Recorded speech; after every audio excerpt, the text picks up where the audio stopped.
જય શ્રી સ્વામિનારાયણ. હવે અમે હરિદ્વારથી ગુજરાત તરફ રિટર્ન થઈ રહ્યા છીએ.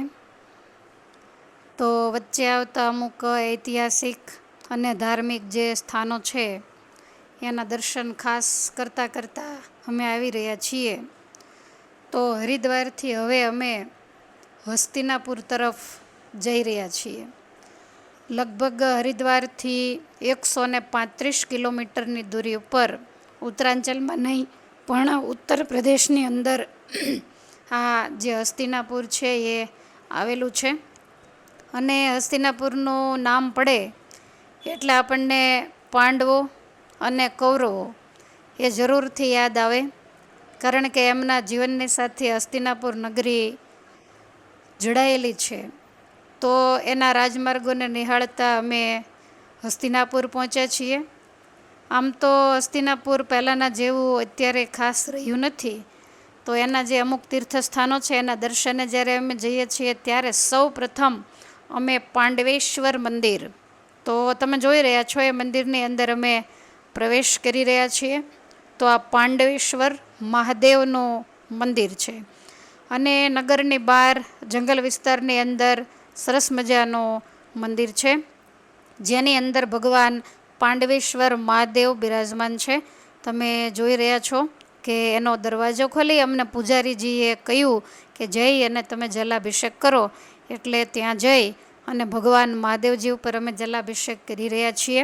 અને આ શિવલિંગ આમ એકદમ એનું ચપટું જે શિવલિંગનો આખો આકાર, એને જોતાં જ તમને ખ્યાલ આવી જાય કે આ હમણાંનું શિવલિંગ નથી, પણ હજારો વર્ષ પુરાણું આ શિવલિંગ છે. તો એનો ત્યાં કોઈ ટ્રાફિક વગેરે કંઈ હતું નહીં, એટલે અમે જલાભિષેક શાંતિથી કર્યો. આજુબાજુમાં બધી જૂની પુરાણી જે મૂર્તિઓ વગેરે હતા એના દર્શન પણ અમે કર્યા. સરસ મજાના નંદીશ્વર બિરાજે છે. એને જોતાં એવું લાગે કે નંદીશ્વરની મૂર્તિ પાછળથી નવી પધરાવવામાં આવી હશે. તો આ જે પાંડવેશ્વર મહાદેવ છે તો એનો ઇતિહાસ એવો છે, તમે સ્પષ્ટ શિવલિંગને જોઈ રહ્યા છો. તો એનો ઇતિહાસ એવો છે કે જ્યારે મહાભારતના યુદ્ધના મંડાણ મંડાયા, યુદ્ધ નક્કી થયું, કૌરવોને દુર્યોધનને મનાવવા માટેની ઘણી બધી મહેનત જ્યારે ભગવાન શ્રી કૃષ્ણએ કરી, અને ભગવાન શ્રી કૃષ્ણ પણ એમાં પોતાની જ ઈચ્છાએ કરીને જ્યારે અસફળ રહ્યા, ત્યારે યુદ્ધ નક્કી કરવામાં આવ્યું. તમે દિવાલમાં એકદમ 5000 વર્ષ પુરાણી જૂની મૂર્તિઓને જોઈ રહ્યા છો. અનેક પ્રકારના ઘંટ પણ શિવજીના મંદિરની અંદર લટકી રહ્યા છે. તો ભગવાનની સમજાવટ છતાં જ્યારે દુર્યોધન 100ની અણી જેટલી જગ્યા પણ આપવા જ્યારે તૈયાર થયો નહીં, તો એ વખતે યુદ્ધ નક્કી થયું. અને એ યુદ્ધ સફળ થાય એના માટે એવું કહેવામાં આવે છે કે શ્રી કૃષ્ણ ભગવાને આ મહાદેવજીની સ્થાપના કરી છે અને એમનો જલાભિષેક પૂજન વગેરે કર્યું છે. અને પાંડવોએ પણ યુદ્ધમાં ધર્મનો વિજય થાય, પોતાનો વિજય થાય એના માટેની જે પ્રાર્થના એ આ સ્થાન ઉપર કરેલી, અને ભગવાન ભોળાનાથે એમને વિજય ભવના આશીર્વાદ એ પણ આ જ સ્થાન ઉપર આપેલા. તો એવું પવિત્ર આ જે પાંડકેશ્વર મંદિર છે એના એકદમ સ્પષ્ટ ચોખ્ખા દર્શન તમે કરી રહ્યા છો. તમે જોઈ રહ્યા છો પલંગ ઉપર એના મહંતજી બેઠા છે. છૂટાછવાયા લોકો દર્શન કરવા માટે આવતા હોય છે. સરસ મજાનું વટ વૃક્ષ એ આખા મંદિર ઉપર પોતાનો ઘેરો જે છાંયડો છે એને પાથરી રહ્યું છે. પાનખર ઋતુ ગઈ, વૈશાખ મહિનો, એટલે તમામ વૃક્ષ વેલી એકદમ લીલીછમ દેખાય છે. આ તમે જે દર્શન કરો છો એ મંદિરની પાછળના ભાગમાં પાંડવ કૂવો છે, જેને પાંડવ કૂપ તરીકે ઓળખવામાં આવે છે, જેનું જળ અહીંયાથી ભરી અને પાંડવો ભગવાન શ્રી કૃષ્ણ વગેરે અભિષેક ભગવાન ભોળાનાથનો કરતા. તો અમે પણ અમારી સાથે જે કપડાં સૂકવવાની દોરી હતી અને લઈ, અને સાથે સ્ટીલનો લોટો હતો, ત્યાં સિંચવાની વ્યવસ્થા હોય, દોરી ડોલ વગેરે, પણ એ નહીં લેતા અમે અમારા જે લોટા અને દોરીથી જળ સિંચી અને માથે જળને ચડાવી રહ્યા છીએ, એકબીજાને છાંટી રહ્યા છીએ. તો પૂજારીજીનું કહેવું એવું હતું કે આ જે પાંડવ કૂપનું જળ આમ એટલું બધું ઊંડાણ ઉપર નથી. આમ તો હસ્તિનાપુર ગંગાજીને કિનારે, એટલે પાણીના તળ પણ ઘણા બધા ઊંચા હોય. તો આ જે પવિત્ર જળ છે તો શરીરની અંદર જેને ક્યાંય પણ ચામડીનો રોગ વગેરે હોય, કોઈ ચર્મ વિકાર હોય, તો એના ઉપર આ પવિત્ર જળ છે એનો છંટકાવ કરવામાં આવે, એને આ જળથી સ્નાન કરાવવામાં આવે તો એ જે ચર્મરોગ છે એ નાશ પામે છે, એવું આ લોકોનું કહેવું હતું. અને અહીંયા દ્રૌપદી વગેરે પણ કાયમને માટે દર્શન કરવા માટે રાજમેળા પછી પણ અવારનવાર આવતા હોય. એટલે શ્રી કૃષ્ણ ભગવાનની પણ રમણભૂમિ છે અને પાંડવોની પણ રમણભૂમિ છે. વિજય થયા પછી પણ પાંડવોને જ્યારે રાજ્ય મળ્યું અને એમણે છેલ્લું 36 વર્ષ સુધી રાજ્ય કર્યું, ત્યારે એ પણ અહીંયા પાંડુકેશ્વર મહાદેવના દર્શન કરવા માટે આવતા અને આ પવિત્ર કૂવાના જળનું પાન પણ કરતા અને ભગવાન ભોળાનાથને એનો અભિષેક પણ કરતા. બહુ સરસ જંગલી પ્રાંતમાં આ સ્થાન આવેલું છે. ચારે બાજુ તમે આ ડેરી જેવું જોઈ રહ્યા છો, મંદિરના 4 ખૂણે 4 ડેરીઓ છે.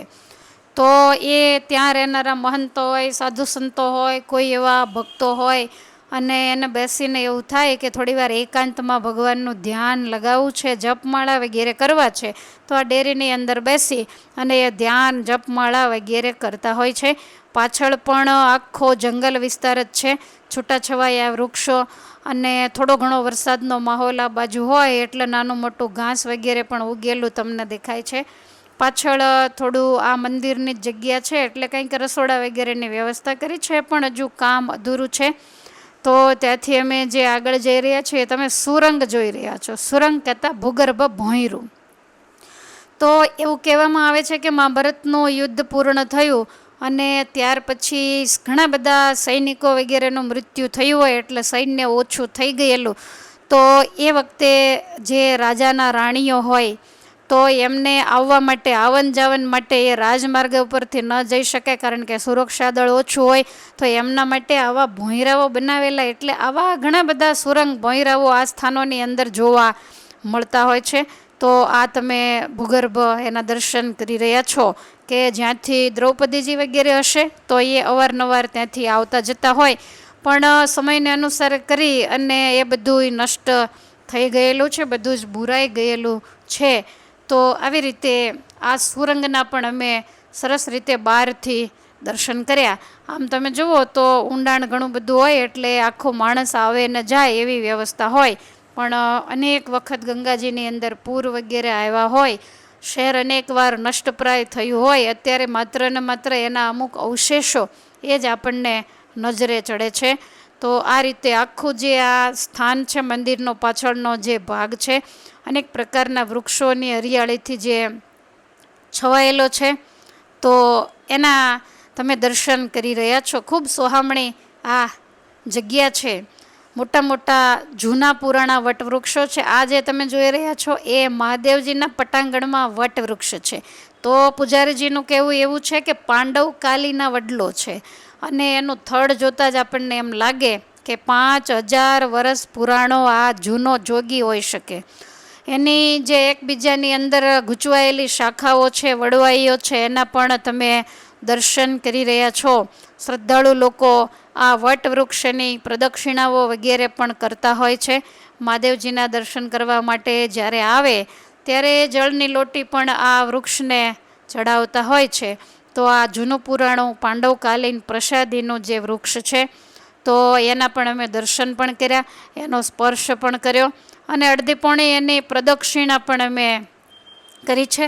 તમે એના મૂળ વગેરેને પણ જોઈ રહ્યા છો. ધોવાઈ અને સમયાંતરે કાલાંતરે એના મૂળ પણ બહાર આવી રહ્યા છે. વૃક્ષની સુરક્ષા માટે આજુબાજુમાં સરસ મજાનો પાકા પથ્થરથી ઓટલો બાંધવામાં આવ્યો છે.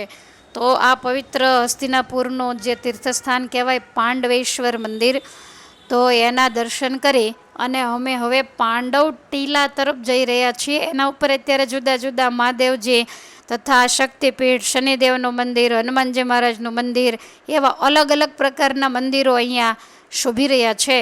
તો આ જે પાંડવ ટીલા છે, તો એનો મતલબ એવો થાય કે એ પાંડવોનો જૂનો પુરાણો મહેલ હતો.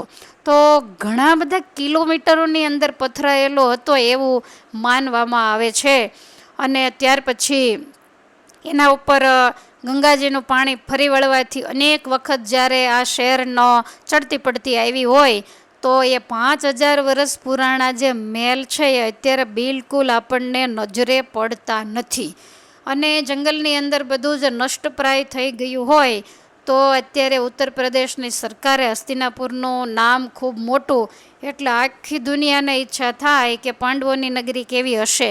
અને આમ પણ મહાભારત સિરિયલના માધ્યમથી જે હસ્તિનાપુરનો સાહિબી, એના જે રાજમહેલો, સુખ સંપત્તિ, સ્વર્ગ અને ઝાંખી પડે એવી હસ્તિનાપુર નગરી જ્યારે બધાએ જોઈ હોય અને એમાં ટીવીમાં દર્શન કર્યા હોય એટલે બધાને સહેજે એમ થાય કે હસ્તિનાપુર કેવું હશે.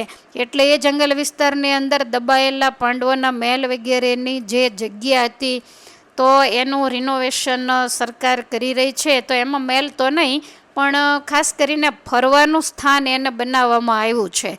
અને આમ તમે જુઓ તો બીજું કાંઈ નથી પણ સપાટ મેદાન છે, અનેક ઢાળવાળા, ચઢાણ ઉતરાણવાળા જંગલી વિસ્તારો છે, ચારેય બાજુ અનેક વૃક્ષોથી ઘેરાયેલા છે. આમ જોઈએ તો ગાર્ડનની અંદર તો સારા સારા વૃક્ષો હોય, પણ આ એક ગાર્ડન એવો છે કે એમાં મોટા મોટા બાવળના વૃક્ષો છે. કારણ કે જ્યારે સરકારે આને બહાર લાવવા માટેનું કામ કર્યું હશે ત્યારે નવેસરથી વૃક્ષો વાવવાનું પોસિબલ નહીં હોય, અને અથવા તો જૂના આપણે ક્યારેય ન જોયા હોય એવા મોટા મોટા, જેના થડ બાથમાં પણ ન સામે એવા બાવળિયાના મોટા મોટા વૃક્ષો એ આની અંદર આવેલા છે. એ આખો જે ગાર્ડન વિસ્તાર છે, કહેતા જે પાંડવોનો જ્યાં જૂના પુરાણા મહેલો વગેરે હતું, તો એની અંદર અમે આજે ફરી રહ્યા છીએ, આંટો મારી રહ્યા છીએ. છેક સુધી જઈ અને અમે બધું નજરે નિહાળ્યું. ફરવા માટેનું સ્થાન હોય, સરસ મજાની લોન, આવવા જવા માટેના રસ્તા વગેરેની વ્યવસ્થા પણ ઉત્તર પ્રદેશ સરકાર દ્વારા કરવામાં આવી છે. આ તીર્થસ્થાનનો એ લોકો પુનરુદ્ધાર કરી રહ્યા છે. તો અહીંયા બીજું કાંઈ પ્રસાદીનું હોય કે નહીં આપણને વિશ્વાસ આવે કે ન આવે, પણ એટલો તો આપણને 100% વિશ્વાસ આવે કે આ ધરતી પરમ પ્રસાદીની છે. ભગવાન 6 મહિના સુધી આવી અને આ સ્થાનની અંદર રહેલા છે. અમુક અમુક કામોમાં પરિવાર સહિત પણ પરમાત્મા અહીંયા પધારેલા છે. તમે એનું સરસ મજાનું ચોગાન જોઈ રહ્યા છો. આજુબાજુમાં બધાએ સેવકો દ્વારા એની સાફ સફાઈ વગેરે રાખવામાં આવે છે. ઠેક ઠેકાણે હેન્ડપંપ વગેરેની પણ વ્યવસ્થા છે. અત્યારે જે તમે જોઈ રહ્યા છો એ એવું કહેવાય છે કે આ પાંડવકાલીન કિલ્લો છે. બહુ મોટી દિવાલ છે, બહુ જાડાઈ પણ એવી ને ઊંચાઈ પણ એવી છે. ઊંચા ટેકરા ઉપર જીર્ણ શીર્ણ સ્થિતિમાં છે. એટલે અમે ઉપર ઢાળ ચડી અને એ દિવાલને નિહાળવા માટે જઈ રહ્યા છીએ. પણ જ્યારે એ દિવાલને નિહાળી ત્યારે એવું લાગ્યું કે કદાચ આ 5000 વર્ષ પુરાણી હોય કે કદાચ ન પણ હોય. ત્યાર પછી પણ અમુક રાજા મહારાજાઓ જે થયા હોય તો એમણે પણ આ દિવાલનું બાંધકામ કરેલું હોય, એટલે એના જીર્ણ અવશેષો આપણને જોવા મળે છે. ઉપર ચડ્યા, શ્વાસ ચડ્યો હોય, થોડીવાર અમે વિશ્રાંતિ માટે અહીંયા બેઠા છીએ. અને આ દિવાલને પણ તમે જોઈ રહ્યા છો. વચ્ચે મોટા મોટા છિદ્રો એ પણ બતાવવામાં આવ્યા છે. ક્યાંય પણથી દુશ્મનો વગેરે આવતા હોય તો એના માટે આયુધો, ગોળી, બંદૂક વગેરેનો ઉપયોગ કરવા માટે આ છિદ્રો દરેક દિવાલોની અંદર હોય છે. તમે જોઈ રહ્યા છો કે આગળ ચારેય બાજુ જીર્ણ શીર્ણ અવસ્થાની અંદર અમુક પર્વતો, અમુક ઢોળાવો, અમુક એવા જૂના પુરાણા મકાનો, આવું બધું આપણને જોવા મળે છે. તો આ બધા અવશેષોને જોતા આપણને જરૂરથી, અમને તો હકીકતમાં આ બધું જોતાં કોઈને એમ થાય કે અમે બગીચો જોઈએ છીએ, પણ અમે બગીચો નથી જોતા. આ બધું જોતાં જોતાં અમારા હૃદયની અંદર એવો વિચાર આવ્યો કે આ દુનિયાની અંદર ઠાકોરજીએ કોઈને રૂપિયા આપ્યા હોય, કાંઈ દ્રવ્ય આપ્યું હોય, સત્તા આપી હોય, સંપત્તિ આપી હોય, અબજો રૂપિયાની પ્રોપર્ટી આપી હોય, તો એ માણસ હવામાં ચાલતો હોય, વેંત ઊંચો ચાલતો હોય, નાના લોકોનો અપરાધ વગેરે કરતો હોય, કોઈને જવાબ દેતો ન હોય, અને અભિમાન ક્યાંય સમાતું ન હોય. તો આવા વ્યક્તિઓને મારી ખાસ ભલામણ છે કે એણે એક વખત જરૂરથી આ હસ્તિનાપુરમાં આવી અને હસ્તિનાપુરની પરિસ્થિતિને પણ જોવી અને આ પાંડવ ટીલાને પણ અવશ્ય એક વખત નિહાળવી. કે એક વખત ખાલી ભારત દેશનું નહીં, આ તમે જે જોઈ રહ્યા છો એ સરકાર દ્વારા ખોદકામ કરતા પુરાતત્વ ખાતા દ્વારા આ જૂના પુરાણા અંદરથી દબાયેલા મકાનો જોવા મળે છે. પાંડવકાલીન તો કદાચ હોય કે ન હોય, પણ ત્યાર પછીના રાજા મહારાજાઓના સમયના પણ આ હોઈ શકે છે. તો મારો કહેવાનો મતલબ એ છે કે આ સ્થાનની અંદર એવી વ્યક્તિ જ્યારે શ્રીમંત ને અભિમાની વ્યક્તિ આવીને દર્શન કરે તો એનું અભિમાન ખરેખર ચકનાચૂર થઈ જાય. કારણ કે વિશ્વ લેવલનું એક વખતનું સ્વર્ગ જેવું આ હસ્તિનાપુર ધમધમતું નગર, દેશ દેશાવરમાં જેના નામના ડંકા વાગે આવી સમૃદ્ધિ ક્યાંય ન હોય એવી લોકોની માન્યતા હતી. પણ આજે 5000 વર્ષના વાણા વાયા તો આજે તમે એની દયનીય દશા જોઈ શકો છો કે કેવા એના અવશેષો કેવી હાલતમાં આપણને જોવા મળે છે. આપણા સંતોએ કીર્તનની અંદર એવા શબ્દો લખ્યા કે નિત્ય જ્ઞાનો બતવા ગતિ રે રૂડા રાગ સદાય, એ સ્થળ આજ ઉજ્જડ પડ્યા હારે જોયા નજરે ન જાય રે, અંતે જાવું છે ઉઠી એકલા બાંધવને બાળી આવીને રે, ભાઈ સંભારે ભાગ મિલકતનો હું માલિક બનું હારે અતિ આશ્ચર્ય અથાગ રે, અંતે જાવું છે ઉઠી એકલા.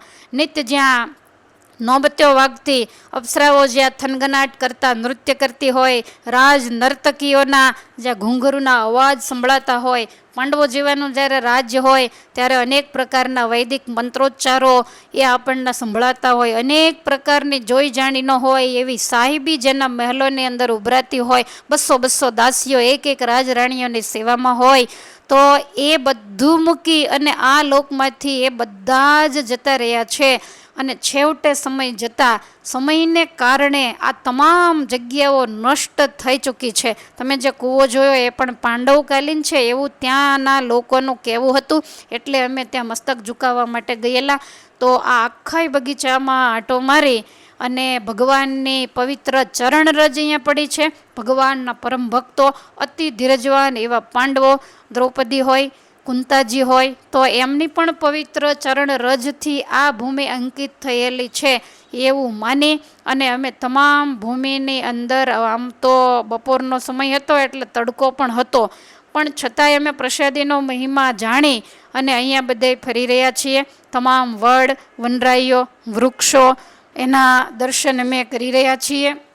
અને જૂના જે સંસ્મરણો જેને શાસ્ત્રના માધ્યમથી આપણે વાંચ્યા હોય, સાંભળ્યા હોય, તો એને યાદ કરતાં અમે વાતો કરી રહ્યા છીએ કે કેવી આ ધમધમતી નગરી હતી અને આજ આની આ કઈ પોઝિશન છે. તો આજે રૂપિયા હોય, સારા બંગલાઓ હોય, માલ મિલકત હોય, તો એનો માલિક થઈ અને માણસ શું જોઈને ખોટા અભિમાન કરતો હશે. આપણામાં કહેવત છે કે આના તો તમને અવશેષો પણ દેખાઈ રહ્યા છે. તો દ્વારિકા નગરી કેવી સુવર્ણની હતી, તો એ સોનાની નગરીના તો આપણને અમુક અવશેષો પણ અત્યારે જોવા મળતા નથી. લંકા આખી સોનાની નગરી હતી, રાવણ એનો માલિક હતો અને ગમે એટલું અભિમાન રાખતો, દેવતાઓને ધ્રુજાવતો, છતાંય પણ એક દિવસ એનું શરીર પણ માટી ભેગું માટી થઈ ગયેલું. એટલે આવા ત્યાગ વૈરાગીના વિચારો કરતાં કરતાં આ ભૂમિમાં ફરી અને અમે હવે પાછા વળી રહ્યા છીએ. અહીંયા તમે આ એક શક્તિપીઠના દર્શન કરી રહ્યા છો. તો તમે જાણો છો કે આ દેશની અંદર 51 શક્તિપીઠ છે. સતીનું જે શરીર એ હરિદ્વારમાં કનખલ ક્ષેત્રની અંદર જ્યારે ભસ્મીભૂત થયું, આ તમે શક્તિપીઠમાં મા ભવાનીના દર્શન કરી રહ્યા છો. તો એ આ ઇન્દ્રપ્રસ્થ કહેતા હસ્તિનાપુર એની અંદર આ શક્તિપીઠ આવેલી છે, આ પાંડવ ટીલાની પાસે. તમે જૂના પુરાણા કિલ્લાઓ વગેરે પણ જોઈ રહ્યા છો. તો એ માતાજીનું શરીર ભસ્મીભૂત થતાં શિવજી એ શરીરના જે શેષ અવશેષો હતા એને લઈને જતા, જે જગ્યાએ અવશેષ પડ્યા એને આ દેશ શક્તિપીઠ તરીકે પૂજી રહ્યા છે. તો એ પવિત્ર શક્તિપીઠના અમે દર્શન કરી અને ત્યાંથી અનેક હનુમાનજી વગેરેના પણ મંદિરો છે. તો એ બધાએ જુદી જુદી ડેરીઓમાં મસ્તક નમાવતા અમે આગળ જઈ રહ્યા છીએ. તો આ જે આખી પાંડવ ટીલા છે તો એના અમે દર્શન કરી અને ત્યાંથી હવે અમે દ્રૌપદેશ્વર મહાદેવ, તો એ દ્રૌપદેશ્વર મહાદેવના દર્શન કરવા માટે આવ્યા છીએ. જંગલી પ્રાંતની અંદર જ આ મંદિર આવેલું છે. તો તમે જોઈ શકો છો કે સરસ મજાના વૃક્ષો એની વચ્ચે સરકારે આને થોડું થોડું ડેવલપ કર્યું છે. અનેક પ્રકારના માકડાઓનો જ્યાં નિવાસ છે. તો તો એ દ્રૌપદેશ્વર મહાદેવ, તો એના માટે એવું કહેવામાં આવે છે કે આ મહાદેવની પૂજા દ્રૌપદીજી કાયમ કરતા, એટલે એના નામ ઉપરથી દ્રૌપદેશ્વર એવું નામ પડ્યું છે. અહીંયા ગંગાજીનું પણ એક મંદિર છે. હમણાં તમે શ્વેત મૂર્તિના શરૂઆતમાં દર્શન કર્યા, તો ભીષ્મ પિતામહ છે એ ગંગાજીના પુત્ર છે, એટલે એના માતા તરીકે પણ ગંગાજીનું અહીંયા સ્થાપન છે. અત્યારે તમે આ દ્રૌપદેશ્વર મહાદેવનું જૂનું પુરાણું શિવલિંગ એના દર્શન કરી રહ્યા છો. આમ તો ત્યાં એક લેખ લખેલો છે, તો એ આપણને એવું બતાવે છે કે આ જે ભોળાનાથ છે એ આદિ અનાદિકાળના અને સ્વયંભૂ પ્રગટ થયેલા છે. અને આ જે ભોળાનાથની પૂજા યુગ યુગથી આ સ્થાનની અંદર થાય છે.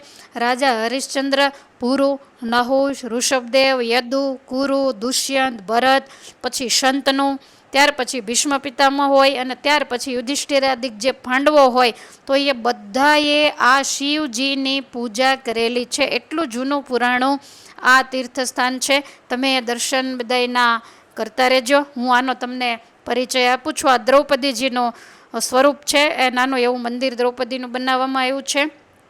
તો જે દ્રૌપદીજી મહાકાલીના અવતાર છે એવું કહેવામાં આવે છે, ભગવાનના જે આદ્ય શક્તિ છે એવું કહેવામાં આવે છે. તો આ મહાદેવજીની પૂજા દ્રૌપદીજીએ કરેલી, અને કુરુક્ષેત્રના યુદ્ધની અંદર એમનો વિજય થયેલો. વળી મહર્ષિ વેદવ્યાસે પણ એવું કહેવાય છે કે ગણપતિની પાસે પ્રાચીન જય નામનો જે ગ્રંથ અહીંયા લખાવેલો એ મહાભારત નામે પ્રસિદ્ધ થયેલો. અને શ્રી કૃષ્ણ ભગવાન પણ અનેક વખત આ જગ્યાની અંદર આવેલા છે. આ જ લેખ તમે જોવો છો એ જ હું અત્યારે વાંચી રહી છું. તો આ જે પ્રાચીન જગ્યા છે એ તમામ રાજા મહારાજાઓ, ઋષિમુનિઓ વગેરેની પ્રસાદીભૂત છે. આ જે તમે દર્શન કરી રહ્યા છો એ દ્રૌપદી ઘાટ છે. ગંગા નદી પહેલાં આ સ્થાનની અંદર હતી, અને અત્યારે એ ગંગા નદી ઘણી બધી દૂર જતી રહી છે, પણ એનો એક નાનકડા જે પ્રવાહ જે જગ્યા ઉપર હતો, તો આગલી વખતે અમે ગયા ત્યારે તો ઓરિજિનલ સ્થિતિમાં હતો, પણ અત્યારે એને સરસ રીતે ડેવલપ કરવામાં આવ્યો છે. પાણી વગેરે ખાસ અંદર છે નહીં. તો આ ગંગાજીનો એક પ્રવાહ અહીંથી નીકળતો દ્રૌપદી ઘાટ તરીકે, જ્યાં સતી દ્રૌપદીજી કાયમને માટે સ્નાન કરવા માટે રથારૂઢ થઈને પધારતા એ સ્થાન છે. અને એવું કહેવાય છે કે આ જે હસ્તિનાપુર નગરી, તો એના ઉપર પરીક્ષિત મહારાજા પછીની 4 થી 5 પેઢીએ રાજ કર્યા પછી એક વખત એટલો બધો ગંગાજીની અંદર પ્રચંડ પૂરનો પ્રવાહ આવેલો ને એમાં આખી નગરી નષ્ટ થઈ ગયેલી. અને જ્યારે જ્યારે આવા અમુક કુદરતી પ્રકોપ થતા હોય છે, આ તમે ત્યાં દ્રૌપદી ઘાટ ઉપર જે મંદિર છે એના દર્શન કરી રહ્યા છો. સરસ મજાના નાનકડા એવા શ્યામ સ્વરૂપે મુરલીધર ભગવાન શ્રી કૃષ્ણ બિરાજે છે, સાથે દ્રૌપદી વગેરે છે. આ એકદમ જૂનું પુરાણું પીપળાનું વૃક્ષ છે. 5000 વર્ષ પુરાણું આ વૃક્ષ છે એવું માનવામાં આવે છે. પોતાના સૌભાગ્યની રક્ષા માટે સતી દ્રૌપદીજીએ પણ આ પીપલ વૃક્ષની પૂજા કરેલી છે એવી પણ માન્યતા છે, કારણ કે આ વૃક્ષ છે એ વિષ્ણુનું સ્વરૂપ માનવામાં આવે છે. તો હસ્તિનાપુર જ્યારે નષ્ટપ્રાય થયું અને જળ હોયતા સ્થળ, સ્થળ હોયતા જળ, એવા અનેકા ભૂમંડળ ઉપર ફેરફારો થયા, તો અત્યારે એવું કહેવાય છે કે હસ્તિનાપુરથી ગંગાજીનો પ્રવાહ 8 કિલોમીટર દૂર આવેલો છે. હસ્તિનાપુરની અંદર આ ગંગાજીનો મોટો જે પ્રચંડ પ્રવાહ છે એ નથી. અહીંયા જે આ પ્રવાહ તમે જુઓ છો તો એને બુઢી ગંગા નામથી ઓળખવામાં આવે છે, એટલે નાનો નેર જેવો પ્રવાહ માત્ર અહીંયાથી નીકળી રહ્યો છે. અને કુદરતના પ્રકોપો થતા હોય ત્યારે નદીઓના વહેણ પણ ખરેખર બદલાઈ જતા હોય છે. તો એ ન્યાય અહીંયા પણ ગંગાજીનો પ્રવાહ ઘણો બધો દૂર જતો રહ્યો છે. તો એવો પ્રસાદીનો આ પવિત્ર સ્થાન છે. તો એના દર્શન કરી ત્યાં આંટો મારી અને ત્યાંથી અમે આગળ એક સ્થાનની અંદર જઈ રહ્યા છીએ, જે સ્થાનનું નામ છે દ્રોણકૂપ. તો તમે જો મેં કરેલી મહાભારતની કથા સાંભળી હોય તો આના વિશે મેં બહુ જ વિસ્તારથી વાત બતાવેલી છે. તો જે કૂવાના તમે દર્શન કરશો, અને અમે દર્શન કરવા માટે ખેતર સોંસરા ત્યાંના એક ભાઈને સાથે લઈ, દાદાને સાથે લઈ અને જઈ રહ્યા છીએ, કારણ કે જડે એવું નહોતું. ખેતરોની વચ્ચે ઝાડોની ઘટમાળની વચ્ચે આ કૂવો હતો. અમે અગાઉ દર્શન કરેલા પણ અટવાયેલા, એટલે એમને સાથે લઈ અને અમે અહીંયા દર્શન કરવા આવી રહ્યા છીએ. તો જે કૂપના તમે વૃક્ષોની ઘેરી ગટામાં દર્શન કરી રહ્યા છો, એમ તો ખાસ અંદર પાણી નથી, ઘણો બધો કચરો વગેરે પડેલો અવાવરું આ કૂવો છે, જેને દ્રોણકૂપ નામથી ઓળખવામાં આવે છે. પાંડવો અને કૌરવો વનની અંદર વિહાર કરવા માટે ગયેલા. દુર્યોધનને જ્યારે તરસ લાગી ત્યારે એ કૂવાને કાંઠે આવેલો જળ સિંચી અને એને પાણી પાવામાં આવેલું અને પછી એ આ કૂવાની અંદર પગ લટકાવી અને દુર્યોધન અહીંયા બેઠેલો, એમાં એના પગમાં રહેલી જે મોજડી, તો એ મોજડી આ કૂવામાં પડી ગઈ. અને દુર્યોધનનો ચીકણો સ્વભાવ તો આપણે બધા ખાસ જાણીએ જ છીએ, એટલે કિંમતી મોજડી પડતા દુર્યોધન રડવા લાગ્યો. અને એ વખતે અહીંયાથી દ્રોણાચાર્ય નીકળેલા અને એને એમ થયું કે કોઈ રાજકુમારો છે, એટલે પૂછ્યું તો વાત કરી કે આ ધૃતરાષ્ટ્રના પુત્ર કૌરવો છે, સાથે પાંડવો પણ છે અને દુર્યોધનની અહીંયા મોજડી પડી ગઈ છે અને એટલા માટે એ રડી રહ્યો છે. આ વાત શકુની દ્વારા જાણવા મળી. એટલે મંત્રદ્રષ્ટા મુનિએ દર્ભની સળી મંત્રી અને અંદર કૂવાની અંદર નાખતા એ કૂવો ઉભરાયો અને મોજડી તરતા તરતા બહાર આવી અને એ મોજડી દુર્યોધનને આપી. એટલે દુર્યોધનને એમ થયું કે આ કોઈ સમર્થ મહાપુરુષ છે. એટલે દુર્યોધને દ્રોણ ગુરુને પહેલાં વહેલા મળીને એવું કીધું કે તમે અમને વિદ્યા ભણાવશો. અને એ વખતે દ્રોણ ગુરુએ આ પાડેલી. પોતે હસ્તિનાપુરમાં ગયેલા અને પાંડવો અને કૌરવોને વિદ્યા ભણાવેલી. કૌરવોએ તો કાંઈ ઉકાળ્યું નહોતું, પણ અર્જુન સરસ રીતે વિદ્યા ભણી અને બાણાવાળી બનેલા. તો એ પવિત્ર તમે જોઈ શકો છો કે એ આ કૂવો છે, તો એના દર્શન કરી અને ત્યાર પછી અમે કર્ણઘાટ કહેતા કર્ણ મંદિરે આવ્યા છીએ. કર્ણનું નામ પડે એટલે આપણને માતા કુંતાજી પણ જરૂરથી યાદ આવે કે કુંતાજીના કુંવારી અવસ્થામાં જન્મેલા પનોતા પુત્ર સૂર્યપુત્ર કર્ણ અને જેનું દાનવીર તરીકે બહુ જ પ્રસિદ્ધ નામ હતું. તો અહીંયાથી જ્યારે ગંગાજી નીકળતા ત્યારે આ ગંગાજીના ઘાટને કર્ણ ઘાટ તરીકે ઓળખવામાં આવતો. અહીંયા કર્ણના સ્થાપેલા મહાદેવજી તમે શિવલિંગના દર્શન કરી રહ્યા છો. તો કાયમને માટે ગંગાજીમાં સ્નાન કરી અને કર્ણ આ મહાદેવજીને જલાભિષેક કરી અને એમની પૂજા કરતા. અને ત્યાર પછી આ જ ગંગાજીના ઘાટ ઉપર એ પોતે દાનેશ્વરી હતા.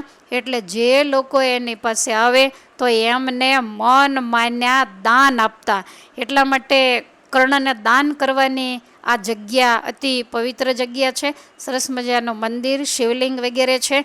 તો એનો અમે જલાભિષેક પણ કર્યો અને એમના અમે દર્શન કર્યા. અહીંયા અમારા સિવાય લગભગ કોઈ હતું નહીં. એક પૂજારીજી અંદર બેઠેલા હતા અને મહાભારતની કથાથી પરિચિત હતા, એટલે કોઈને કાંઈ પૂછવું પડે એવું પણ નહોતું. મહાદેવજીની સામે ભવાનીજી બિરાજમાન છે, ચૂંદડી સરસ મજાની ઓઢેલી છે, તમે એના દર્શન કરી રહ્યા છો. તો આ પવિત્ર દાનવીર એવા કર્ણની રમણભૂમિ છે. અને જે સ્થાનની અંદર એમણે પોતાના કુંડળ અને કવચ એ ઉતારી અને ઇન્દ્ર મહારાજાને આપી દીધેલા, એટલે આને કર્ણઘાટ પણ કહેવામાં આવે છે. અને આ મહાદેવને કર્ણેશ્વર મહાદેવ પણ કહેવામાં આવે છે.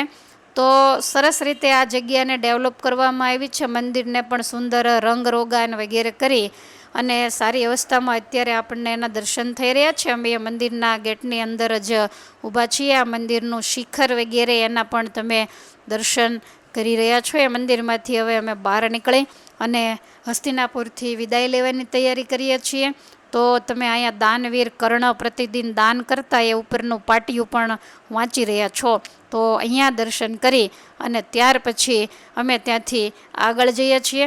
થોડા ત્યાંથી આગળ જઈએ, આમ હસ્તિનાપુર નગરની બહાર ગણાય તો એ સ્થાનની અંદર ભગવાનના જે પરમ ભાગવત ભક્ત એવા વિદુરજી, તો એનું નિવાસ સ્થાન હતું. અને આપણે જાણીએ છીએ કે વિદુરજી પ્રત્યે બહુ દુર્યોધનને ખાસ ભાવ નહોતો, કારણ કે વિદુર ભગવાનના ભક્ત અને આ થોડોક આસુરી વૃત્તિનો, એટલે બેયને ક્યારેય બનતું નહીં. વિદુર થોડીક હિતની વાત કહે તો દુર્યોધનને જરાય ગમતી વાત નહોતી. એટલે વિદુરજી નગરની બહાર પોતાનો એક નાનો એવો નિવાસ સ્થાન બનાવીને રહેતા. તો એને આજે વિદુર ટીલા નામથી ઓળખવામાં આવે છે. અત્યારે તમે લોકો પણ કદાચ કોઈ જો દર્શન કરવા જાઓ તો કદાચ કોઈ વિદુર ટીલાને ન ઓળખે, તો આજે એને આનંદગીરી ચમત્કારી આશ્રમના નામથી ઓળખવામાં આવે છે. બુઢી ગંગાના કિનારા ઉપર જે વસેલું છે. તો આ પવિત્ર વિદુર ટીલા અત્યારે વિદુરજીનું ઘર કે એ વખતની જે કોઈ વસ્તુ હોય એ તો અસ્તિત્વમાં નથી, પણ અત્યારે એક સંત દ્વારા આશ્રમ બનાવવામાં આવ્યો છે. એટલે આમ ગણીએ તો પ્રસાદીની ભૂમિ તો પાકા પાયે છે, કારણ કે દુર્યોધન કે મેવા ત્યાગી સાગ વિદુર ઘર પાઈ. તો એવા દુર્યોધનની સાથે જ્યારે વિષ્ટિ કરવા માટે ભગવાન ગયા ને દુર્યોધને ભગવાનનું અપમાન કર્યું અને ભગવાન માટે એણે 56 ભોગ પણ બનાવેલા હતા, પણ ભગવાન એ 56 ભોગને ઠેબા મારી અને આ સ્થાનની અંદર આવી વિદુરજીના ઘેર વિદુરજીની મોળી બાજી અને જે વિદુરાણી હતા તો એમના હાથે કેળાનો ગર્ભ ફેંકી અને માત્ર ને માત્ર એમના ભાવને વશ થઈ અને કેળાની છિલકા કહેતા છાલ તો એને ભગવાન જમેલા છે. એટલે ભગવાનની ચરણરજ તો અહીંયા પડી જ છે, પણ ભગવાનના પરમ ભાગવત ભક્ત કે પરમાત્મા જ્યારે આ લોકમાંથી અંતર ધ્યાન થયા ત્યારે એમણે ઉદ્ધવને કીધેલું કે મને મારો વિદુર બહુ જ યાદ આવે છે. તો આવા ભગવાનના ભક્ત ધર્મરાજાનો જેને અંશ કહેવામાં આવે તો એવા જે વિદુરજી મહારાજ તો એણે કાયમને માટે રાજ્યના ત્રીજા ભાગીદાર હોવા છતાંય પણ અખંડ પરમાત્મા પરાયણ રહ્યા. સાદા ઘરની અંદર રહી સાદું ભોજન કરી અને ધૃતરાષ્ટ્રના એક મંત્રી તરીકે જેણે પોતાની જિંદગી વિતાવી અને ગમે ત્યારે કોઈ પણ પોઝિશનમાં વિદુરજીએ સત્ય વાત કહેવામાં બાકી મૂક્યું નથી. ધૃતરાષ્ટ્રને ગમે કે ન ગમે, આપણે વિદુર નીતિને બહુ સારી રીતે જાણીએ છીએ. ભગવાન શ્રી હરિએ વિદુર નીતિને માન્ય રાખી છે. તો એ વિદુર નીતિ એ વિદુરજી દ્વારા જ કહેવામાં આવી, કારણ કે અણહકનું જ્યારે પચાવી પાડેલું ધૃતરાષ્ટ્રે અને એને શાંતિ થતી નહોતી ને યુદ્ધ નક્કી થયું ત્યારે એને એમ થયું કે શ્રી કૃષ્ણ પાંડવોના પક્ષે એટલે વિજય તો એનો થશે, એટલે એને બળતરા કાયમને માટે થયા કરતી. તો એમણે વિદુરને બોલાવીને કીધેલું કે મારી અશાંતિનું કારણ શું? ત્યારે ચોખ્ખા શબ્દોમાં વિદુરજીએ એને કીધેલું કે તમે તમારા ભાઈ પાંડુ એના દીકરાનું અણહકનું પચાવ્યું એ જ તમારી અશાંતિનું કારણ છે. તો આવા આ દુનિયાને વિદુર નીતિના દેનારા એવા પરમ ભક્ત વિદુરજીના ચરણમાં વારંવાર આપણે વંદના કરીએ. તો અહીંયા અમારી હસ્તિનાપુરની યાત્રા પૂર્ણ થાય છે. બધા એને ભાવથી અમારા જય સ્વામિનારાયણ.